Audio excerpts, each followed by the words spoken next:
Coq au vin est le plat traditionnel français, composé principalement de la cuisse de coq, lardons de bacon et champignons. C'est un plat très simple et délicieux. Je recommande que tout le monde essaye de le faire. Premièrement, vous devrez préparer les ingrédients. Commencez avec du bacon. J'ai du bacon que je prépare moi-même. On va couper un cube de 1 cm d'épaisseur, le lardon, que vous ne pouvez pas trouver un bacon tellement épais et vous ne voulez pas le préparer vous-même, que chaque personne normale ferait. Essayez de trouver le bacon plus épais. Puis cuisez-le. Maintenant, c'est difficile de trouver la cuisse de coq, donc on peut le remplacer avec des cuisses de poulet avec des os particulièrement grands. On va séparer la cuisse et le pilon comme ça. Pour le faire, vous devez trouver l'articulation ou les deux moitiés raccordant à mettre votre couteau entre elles. Vous ne devriez sentir aucune résistance. Vous pouvez garder les pions pour une autre occasion. On ne va pas avoir besoin d'eux. Les champignons peuvent être de chaque sorte. J'utilise des champignons de Paris, vous pouvez utiliser des champignons séchés aussi. Coulés en carte, vous ne devez pas les éplucher ni les laver. Le vin, n'achetez pas le vin moins cher que vous pouvez trouver, mais aussi ne claquez pas. Quand le vin fait cuire, vous n'allez pas sentir le goût qui vous senteriez le bouillon cru, mais seulement la douceur et l'acidité. Aujourd'hui, j'utilise le prodotto italien. N'utilisez pas de vin blanc dans cette recette, il est complètement différent entre deux.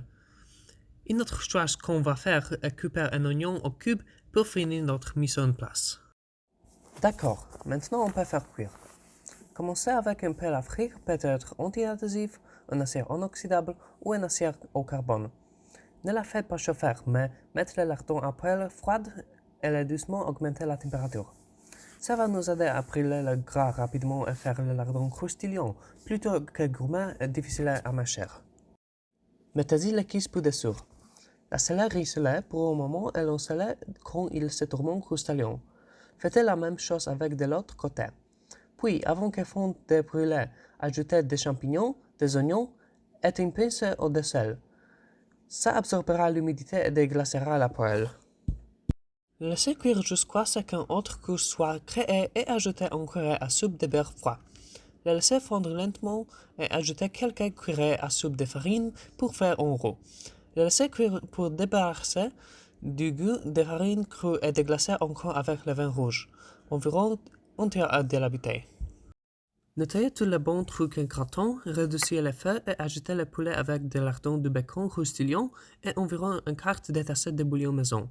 C'est très important qu'il soit artisanal. Je ne veux pas voir que vous préparez le coq au vin avec des bouillons cubes, d'accord? Laissez-le cuire en ragoût pour 10 minutes et ne couvrez pas la poêle. Mettez toute la poêle à four préchauffé à 180 degrés pour 20-25 minutes jusqu'à ce que la partie de la cuisse plus épaisse arrive à 65 degrés.